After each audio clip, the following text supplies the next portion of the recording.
नमस्कार दोस्तों, मैं अक्षय पाठक आप सभी का स्वागत करता हूँ इस अपने YouTube चैनल पाठक ग्लोबल स्टडी सेंटर में। आज से हम लोग यहाँ पे इकोनॉमिक्स जो सब्जेक्ट है, जो सभी प्रकार की जो एग्ज़ाम होती है उसमें अतिशय अत्यंत महत्वपूर्ण जो टॉपिक है इकोनॉमिक्स का, उसे आज हम पढ़ने वाले हैं। ये डेली पढ़ने वाले इकोनॉमिक्स जो सब्जेक्ट है उसे हम यूट्यूब पे कम्प्लीटली इसे हम पढ़ने वाले हैं। इसका अध्ययन जो है ये हमें करना है यहाँ पे। अब देखिए इकोनॉमिक्स का मतलब क्या है या इकोनॉमिक्स क्यों पढ़ना चाहिए हमें, इकोनॉमिक्स पढ़ के इसका फ़ायदा क्या है। इकोनॉमिक्स जो हम ये विषय जो है, ये टॉपिक जो है, इसे पढ़ने के बाद क्या मिलेगा हमें। हाँ, जो जो सिविल सर्विस की जो एग्ज़ाम होगी या बाकी जो एग्ज़ाम होगी स्टेट लेवल के जो एग्ज़ाम होंगे उसे तो हम लोग पास होंगे, लेकिन हमारे पर्सनल जीवन में भी इकोनॉमिक्स का बहुत ही अत्यंत महत्वपूर्ण ही सब्जेक्ट जो है ये हमें दिखाई देता है। क्यों? इकोनॉमिक्स का मतलब क्या होता है?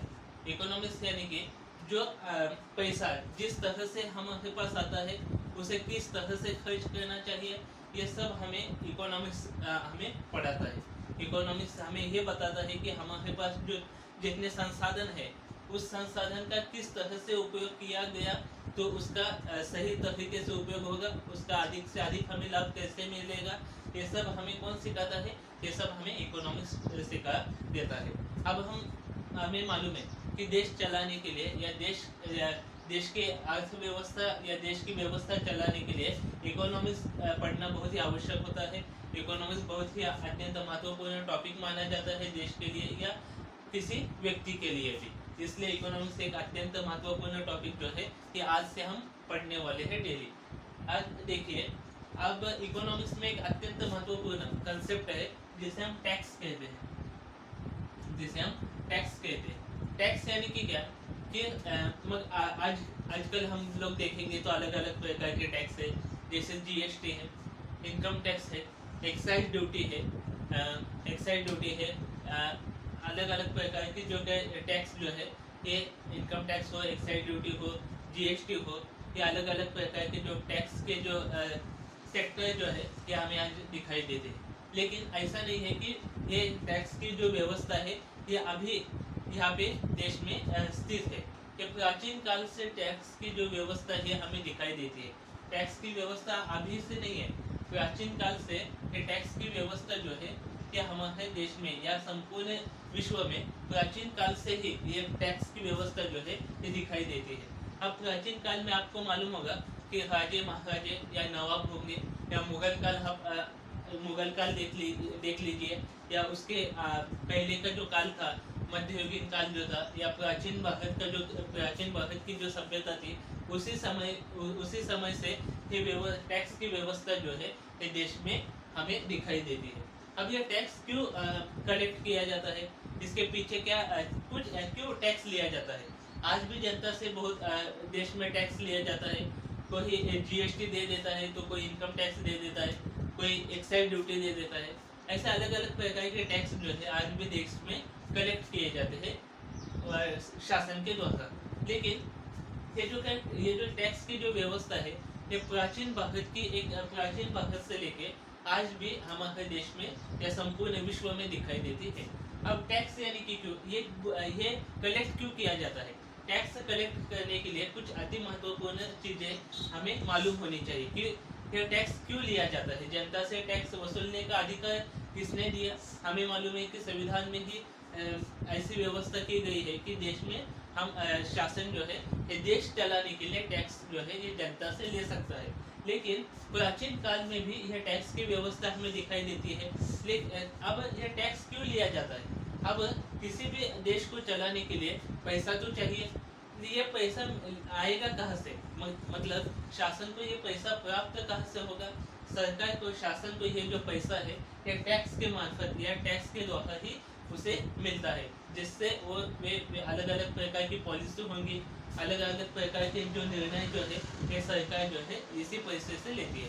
अगर आपको डैम बनाना हो, कहीं पे रास्ता, सड़क, पुल बनवाने हो, तो वो जो पैसा चाहिए वो पैसा हमें टैक्स से ही मिलता है। इसीलिए टैक्स जो है अति महत्वपूर्ण है, जो कि शासन जनता के द्वारा लेता है। इसलिए टैक्स अति महत्वपूर्ण हमें दिखाई देता है। अब देखिए ये हुआ टैक्स।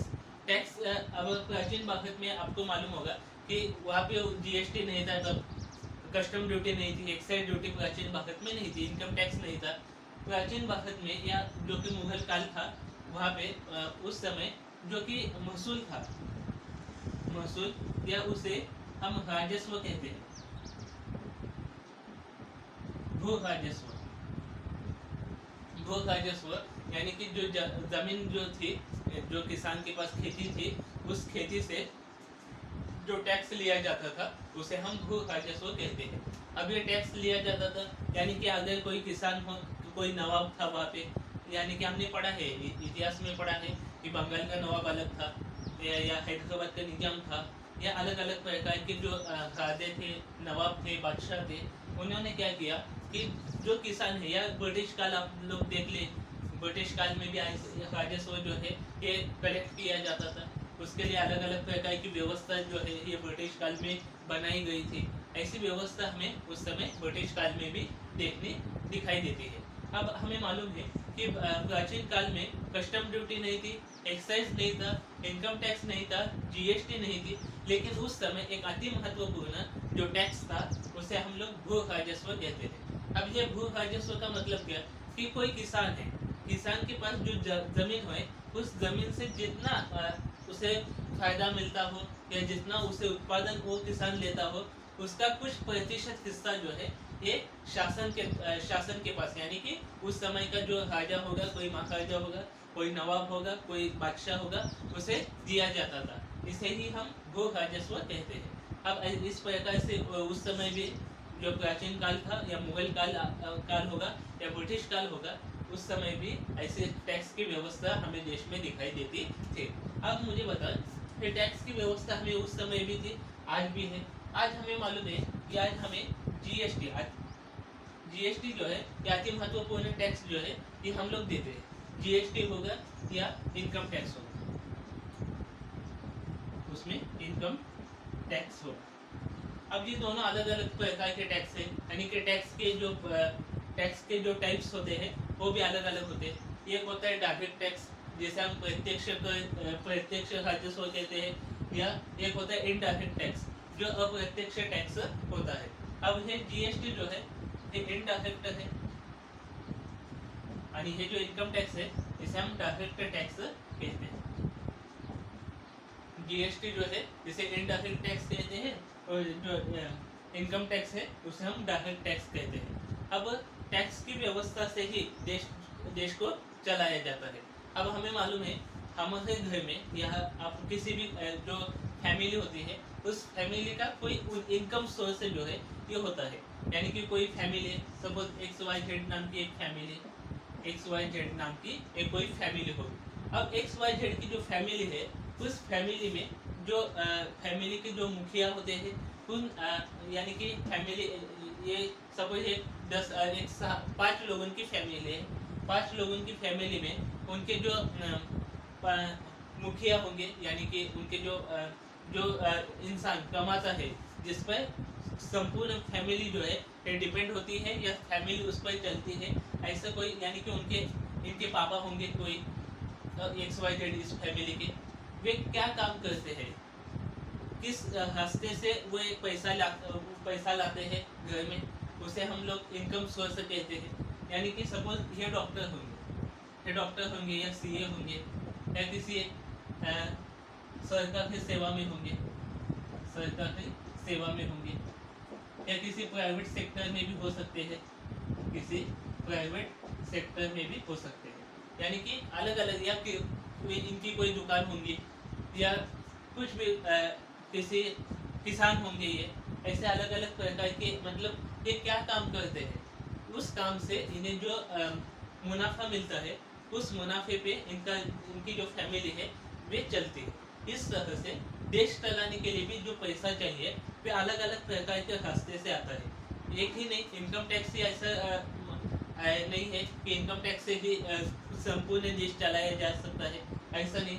या जीएसटी से ही केवल जीएसटी से ही संपूर्ण देश नहीं चल सकता, ना ही केवल इनकम टैक्स से संपूर्ण देश चलाया जा सकता है, देश चलाने के लिए भी अलग अलग प्रकार के रास्ते जो है ये अपनाए जाते हैं। यानी कि उसमें इनकम टैक्स होगा। अब मालूम है आपको कि देश के कितने लोग इनकम टैक्स देते होंगे? मैं बताता हूँ। देश के केवल 1% लोग ही इनकम टैक्स देते हैं। यानी कि इनकम टैक्स उन्हीं ही लोगों को लागू होता है जिनकी जो कि इनकम होती है ये कुछ सीमा से अधिक होती है। एक शासन के द्वारा एक सीमा जो है ये तय की गई है कि उस सीमा से अधिक अगर आपकी इनकम है तो आपको इनकम टैक्स देना पड़ेगा। यानी कि ऐसे केवल 1% ही लोग हैं संपूर्ण अपने देश में जिनकी इनकम जो है ये उस सीमा से अधिक है, यानी कि उन्हें इनकम टैक्स लागू होता है। इसलिए केवल देश में से केवल 1% लोग ही इनकम टैक्स देते हैं। तो बचे हुए लोग इनकम टैक्स नहीं देते, इसका मतलब ये नहीं है कि वे टैक्स नहीं देते होंगे, देते हैं। वे देते हैं जीएसटी जैसा टैक्स। 99% जो लोग हैं 99% जो लोग हैं ये जीएसटी जो है ये देते हैं। और केवल 1% लोग हैं जो इनकम टैक्स यानी कि जो डायरेक्ट टैक्स जो है ये देते हैं। यानी कि ऐसा एक कोई टैक्स नहीं है जिसके द्वारा ही देश को चलाया जा सकता है। केवल इनकम टैक्स, खाली इनकम टैक्स लेकर हम देश चला नहीं सकते, खाली जीएसटी लेके भी देश नहीं चला सकते, उसके लिए या खाली एक्साइज ड्यूटी लेके हम लोग देश नहीं चला सकते। हमें देश चलाने के लिए इनकम टैक्स की भी आवश्यकता होंगी, जीएसटी की भी आवश्यकता होंगी, कस्टम ड्यूटी की भी आवश्यकता होंगी। ऐसे अलग अलग प्रकार के जो टैक्स होते हैं उसी के द्वारा हम लोग देश चलाते हैं। इसी जो पैसा मिलता है टैक्स के द्वारा बहुत सारा पैसा मिलता है शासन को। यानी कि हम लोग बता दें कि कोई ऐसी बड़ी बड़ी कंपनियां जो होती है, आप किसी का भी नाम ले, बड़ी बड़ी जो कंपनियां होती है ये जो 60 से लगभग 60,000 करोड़ रुपए 60,000 करोड़ रुपए की टैक्स देती है एक साल का। एक 10 साल का टैक्स नहीं है, ये 60,000 करोड़ रुपए लगभग मिनिमम 60,000 करोड़ रुपए टैक्स बड़ी बड़ी कंपनियां दे देती है। अब सपोज किसी कंपनी का मतलब इनका जो प्रॉफिट होता है वो इतना बड़ा होता है कि उन्हें इतना टैक्स लागू होता है। तो 60,000 करोड़ रुपए टैक्स दे देती है ये कंपनियां।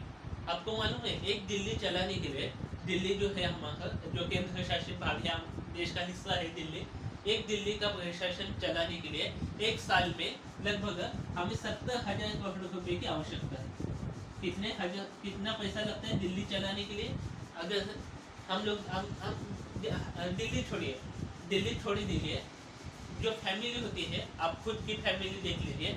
एक महीना एक माह का जो राशन होगा, आपका बिजली का बिल होगा, बिजली का बिल होगा, या अलग अलग प्रकार के जो मानो हम आपको जो चीज़ें आवश्यक है उस सभी चीज़ों को जोड़ कर देखिए कि एक आपकी फैमिली चलाने के लिए कितना पैसा लगता है।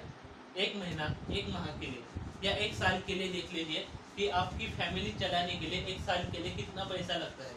वैसे ही दिल्ली चलाने के लिए लगभग 70,000 करोड़ रुपए जो है एक साल के लिए लगता है। एक साल के लिए दिल्ली चलाने के लिए कितना पैसा लगता है? 70,000 करोड़ रुपए जो है कि एक दिल्ली चलाने के लिए, देश चलाने के लिए नहीं, देश का बजट बहुत अधिक होता है, केवल दिल्ली चलाने के लिए लगभग 70,000 करोड़ रुपए जो है ये लगते हैं। अब मगर ये इतना जो पैसा है ये मिलता कहाँ से है? ये टैक्स के द्वारा मिलता है। मगर दिल्ली चलाने के लिए इतना ज़्यादा पैसा क्यों लगता है? उसमें सब कुछ आ गया। दिल्ली का प्रशासन जो है वहाँ पे प्रशासन में जो प्यून से लेके जो बड़े बड़े जो सचिव है उनकी पेमेंट होगी। उसमें राज्य चलाने के लिए जो अलग अलग प्रकार की पॉलिसी होती है, सरकार की जो योजनाएं जो होती है उन्हें चलाने के लिए इतना पैसा लगता है। डैम बनवाने हो, कहीं पे सड़क बनवानी हो, उन सभी के लिए इतना पैसा जो है खाली एक दिल्ली चलाने के लिए लगभग 70,000 करोड़ रुपए जो है एक साल के लिए लगता है। इतनी बड़ी जो अमाउंट है, इतनी बड़ी जो राशि है वे मिलती है टैक्स के द्वारा। ये कलेक्ट कहाँ से किया जाता है? ये पैसा केवल टैक्स से ही ये पैसा जो है कि हम लोग कलेक्ट कर सकते हैं या देश कलेक्ट करता है। इसलिए टैक्स अति महत्वपूर्ण है। ऐसा नहीं कि बहुत सारे लोग हैं जो टैक्स नहीं देते। उनका मानना होता है कि टैक्स नहीं देता। अब मैं आपको कल की क्लास में बता दूंगा कि ब्लैक मनी कैसे बनती है, देश में ब्लैक मनी किस तरह से बनती है, ब्लैक मनी बनने के कारण देश का कितना बड़ा नुकसान होता है। अलग अलग लोग कहते हैं कि उन्हें इनकम टैक्स लागू होता है, जीएसटी लागू होती है, बहुत सारे लोगों को जीएसटी लागू होती है, कुछ लोगों को इनकम टैक्स लागू होता है। वे लोग कहते हैं कि ये जो पैसा कमाया है ना, ये हमने खुद कमाया, तो हम शासन को क्यों दे ये पैसा। ये जो तरीका है पैसा कमाने का, ये गलत है। क्यों? क्योंकि आपने जो पैसा कमाया है वे अगर आप शासन को दे दें तो शासन उसके द्वारा संपूर्ण देश को चला सकता है, संपूर्ण देश की व्यवस्था चला सकता है। ये जो पैसा होता है ना, ये जो पैसा है ना, ये पैसा देश में खून की तरह काम करता है। खून यानी कि ब्लड की तरह ये पैसा देश में काम करता है। ये अधिक हो तो भी दिक्कत होगी, ये कम पड़ेगा तो भी दिक्कत होगी। मालूम है ना, आपके बॉडी में अगर खून की कमी हो जाए तो आपको थकावट आएगी, अलग अलग प्रकार की समस्या आप में उत्पन्न होगी। अगर ये ब्लड जो है ये बढ़ जाएगा तो भी आपको दिक्कत होगी। वैसे ही पैसा जो है ये बढ़ेगा तो भी दिक्कत होगी देश में, कम होगा तो भी दिक्कत होगी। इसलिए उसे कंट्रोल किसके द्वारा किया जाता है? इसे कंट्रोल जो है रिजर्व बैंक ऑफ इंडिया जो है उसके द्वारा इस पैसे को कंट्रोल किया जाता है। अब इस पैसे को कंट्रोल कैसे इसलिए इसके लिए अलग अलग प्रकार की पॉलिसी होती है, जिसे हम लोग कहते हैं मौद्रिक नीति जो है, मुद्रा नीति जो है, पॉलिसी रेट होगा, बैंक रेट होगा, एसएलआर होगा, कैश रिजर्व रेशो होगा। इसके द्वारा रिजर्व बैंक ऑफ इंडिया इस पैसे को अपना कंट्रोल कर लेती है। अगर पैसा बढ़ेगा देश में तो महंगाई बढ़ेगी। ऐसा लोग कहते हैं कि पैसा बढ़ जाएगा, सभी लोगों के पास पैसा अगर हम लोग दे देंगे तो देश की जो गरीबी है या देश के सामने जो समस्या है, फाइनेंशियल प्रॉब्लम, वो खत्म होंगे। ऐसा नहीं होगा। अगर देश में पैसा बढ़ेगा तो महंगाई अधिक बढ़ेगी। इसलिए पैसे को कंट्रोल में रखना चाहिए। ये काम शासन यानी कि रिजर्व बैंक ऑफ इंडिया के द्वारा किया जाता है। अब आज की क्लास में ये ध्यान में ये अति महत्वपूर्ण है कि टैक्स की जो व्यवस्था है ये प्राचीन काल से ही देश में हमें दिखाई देती है, या संपूर्ण विश्व में प्राचीन काल से ही ये टैक्स की व्यवस्था हमें दिखाई देती है। केवल आज ही नहीं, प्राचीन काल से ही टैक्स की व्यवस्था देश में स्थित है। उसके बाद इस टैक्स के जो रास्ते हैं, टैक्स के दो प्रकार पड़ते हैं। एक होता है डायरेक्ट टैक्स, एक होता है इनडायरेक्ट टैक्स। अब डायरेक्ट टैक्स क्या होगा, इनडायरेक्ट टैक्स क्या होगा, हम अगला जो वीडियो होगा उसमें हम लोग देखेंगे कि इसमें क्या अंतर है, इनडायरेक्ट टैक्स किसे कहते हैं और डायरेक्ट टैक्स किसे कहते हैं, हम अगले वीडियो में समझा देंगे। उसके बाद ये जो टैक्स की व्यवस्था है, इसी से देश किस तरह से चलता है, यानी कि टैक्स किस तरह से कलेक्ट किया जाता है। उसमें इनकम टैक्स होगा, जीएसटी होगी, कस्टम ड्यूटी होगी, एक्साइज ड्यूटी होगी, या अन्य प्रकार की जो टैक्स है उसे शासन के द्वारा कलेक्ट किया जाता है। और टैक्स कलेक्ट करने का जो अधिकार जो है ये संविधान के द्वारा दिया गया है। ऐसा नहीं कि टैक्स जो है इलीगल है, टैक्स जो है इलीगल है, इलीगल नहीं है। ये टैक्स जो है लीगल है, संविधान खुद इसे सहमति देता है कि आप शासन देश चलाने के लिए टैक्स जो है ये कलेक्ट कर सकती है। इसलिए टैक्स जो है लीगल तरीके से कलेक्ट किया जाता है। इसलिए टैक्स जो है अति आवश्यक है, देश चलाने के लिए आवश्यक होता है। जिस तरह से हम अपनी फैमिली चलाने के लिए हम लोग काम करते हैं, उसी तरह से देश चलाने के लिए भी ये टैक्स जो है ये अति महत्वपूर्ण होता है। अब इसमें टैक्स में जो प्राचीन काल में जो टैक्स लिया जाता था उसे हम गो राजस्व कहते हैं, जो जमीन से लिया जाता था, किसान देता था उसे। उस समय इनकम टैक्स, जीएसटी ऐसे कुछ अन्य प्रकार के टैक्स नहीं थे, केवल गो राजस्व जो था वह प्राचीन काल में, या मुगल काल होगा या ब्रिटिश काल होगा, उसी समय ये वो राजस्व जिसे हम लोग कहते हैं जमीन के द्वारा जो टैक्स लिया जाता है उसे कलेक्ट किया जाता था। आज के समय अलग अलग प्रकार के टैक्स हैं, जिसमें इनकम टैक्स होगा, जीएसटी होगी, अलग अलग प्रकार के टैक्स जो है ये देश में कलेक्ट किए जाते हैं। अब देश चलाने के लिए इस टैक्स की आवश्यकता पड़ती है, जो कि बजट में आप लोग देख लेना कि हर साल जो बजट जो पेश किया जाता है संसद भवन में, उस समय कितना टैक्स वसूला गया, कितना टैक्स किन चीज़ों पर खर्च किया गया, ये सभी उसमें उसका विस्तार जो है ये बताया उस समय बताया जाता है कि कैसा किस तरह से पैसा शासन के पास आया, उस पैसे को किस तरह से लोगों के या समाज कल्याण के लिए उसे बांटा गया। ये सब उस बजट में पेश किया जाता है। जब बजट पेश होगा तब आप लोग देख लेना कि किस तरह से पैसा, या जब बजट पेश होगा तब हम लोग देख लेंगे यहाँ पे कि किस तरह से पैसा जो है ये शासन के पास आया था, उस पैसे का किन किन चीज़ों पर खर्च कितना कितना किया गया, किन चीज़ों पर कितना खर्च किया गया, ये सब बजट में दिखाई देता है। अब इसीलिए तो बजट हम लोग पेश करते हैं हर साल संसद भवन, या अपना स्टेट का भी अलग बजट होता है। जैसे कि यूपी का बजट अलग होगा, एमपी का बजट अलग होगा, अपने तमिलनाडु का बजट अलग होगा।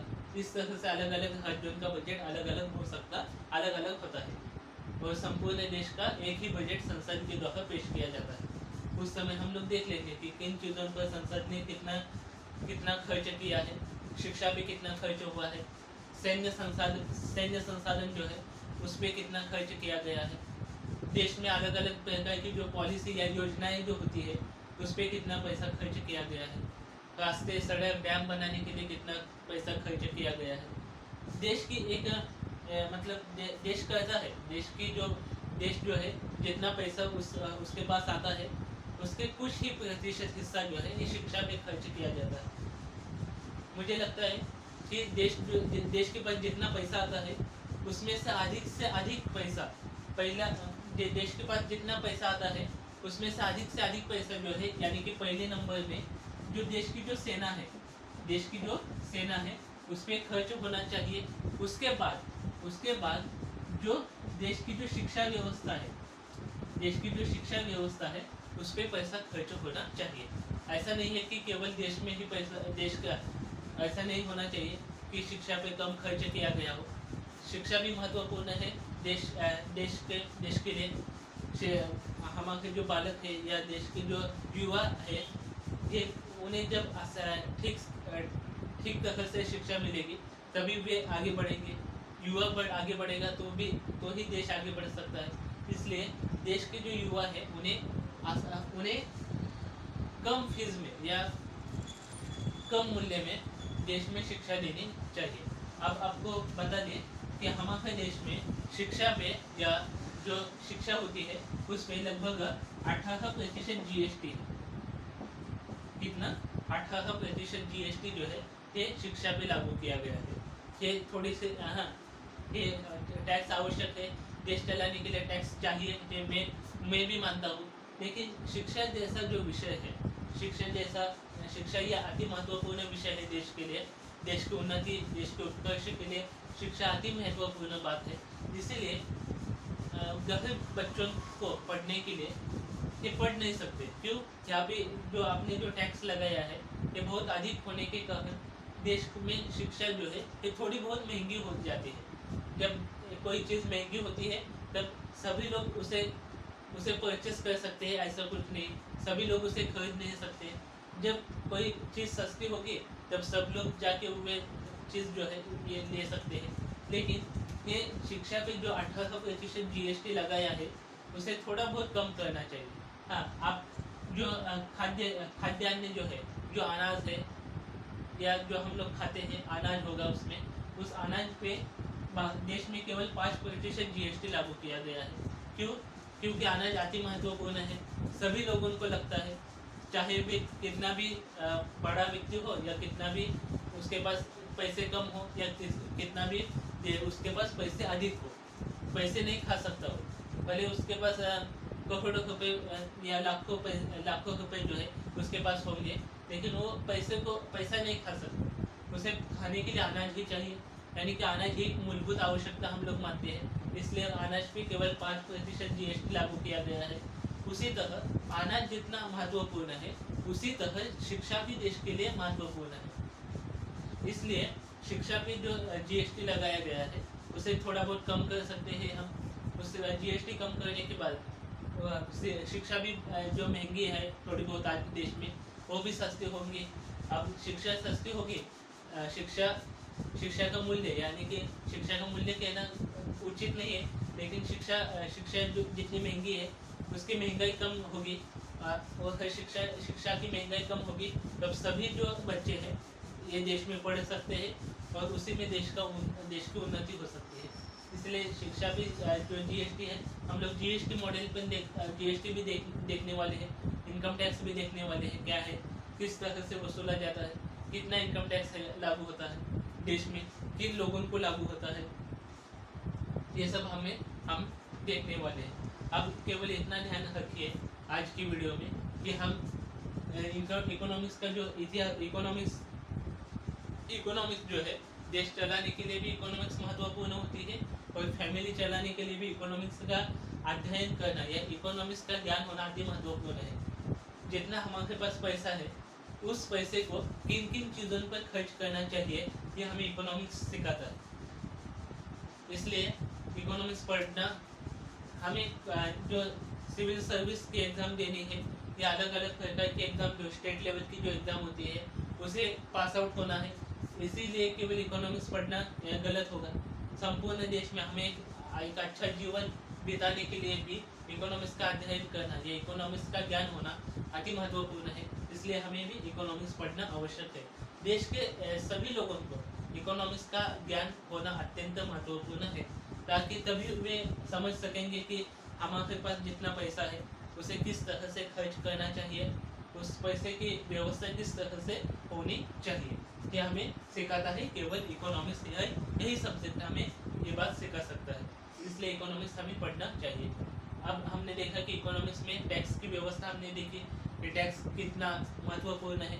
देश में अलग अलग प्रकार की चीज़ें, डैम बनवानी हो, सड़क बनवानी हो, या अलग अलग प्रकार की योजनाएं हो, सब्सिडी जैसी कोई चीज़ होगी देश में, उसे चलाने के लिए या देश की व्यवस्था चलाने के लिए इकोनॉमिक्स जो टैक्स है ये प्राचीन काल से हमें कलेक्ट किया जाता है हमारे देश में। इसे हमने देखा। कल हम लोग जो टैक्स के जो दो प्रकार जो होते हैं, यानी कि डायरेक्ट टैक्स किसे कहते हैं, इनडायरेक्ट टैक्स किसे कहते हैं, ये देख लेंगे। उसके बाद जीडीपी किसे कहते हैं, जीडीपी क्या होता है, एनडीपी क्या होता है, जीएनपी क्या होता है, एनएनपी क्या होता है, इसे हम लोग देखने वाले हैं। ऐसे ही नए नए वीडियो देखने के लिए आज ही जो पाठक ग्लोबल स्टडी सेंटर जो यूट्यूब चैनल है उसे सब्सक्राइब कीजिए, और बाजू में जो बेल आइकन दिखाई देता है उसे क्लिक कीजिए, ताकि नए वीडियो का नोटिफिकेशन आपको जल्द से जल्द मिले। और ये वीडियो अगर आपको पसंद आया तो लाइक और सब्सक्राइब जो है ये आवश्यक है। और अब मिलते हैं अगले क्लास में।